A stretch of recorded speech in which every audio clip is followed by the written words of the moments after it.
खबर शामिल करें चतराल से। ब्यूरो चीफ शबीर अहमद की रिपोर्ट के मुताबिक ब्रेप अपर चतराल आज विलेज काउंसिल ब्रेप में 20 अक्टूबर के जलसे के हवाले से एक अहम मीटिंग मुनक्किद हुई।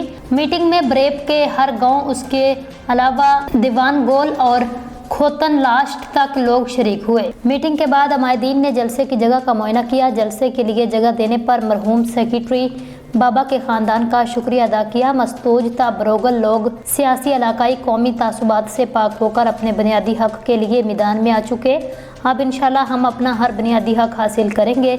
याद रहे ये जलसा सियासत, कौमियत या दीगर मामलात से पाक है। लोग पुरअमन तरीके से अपना बुनियादी हक मांग रहे हैं। कौम से दरख्वास्त है 20 अक्टूबर को अपने घरों को ताला लगा कर निकलें। पुरअमन तरीके से अपना हक मांगने के लिए हर एक शहरी अपना किरदार अदा करे। मस्तूज बरोगल रोड अब बन के रहेगा। रोड हमारा बुनियादी हक है। मस्तूज और यार खून को हक दो, हम अपने हक के लिए कुर्बान हैं।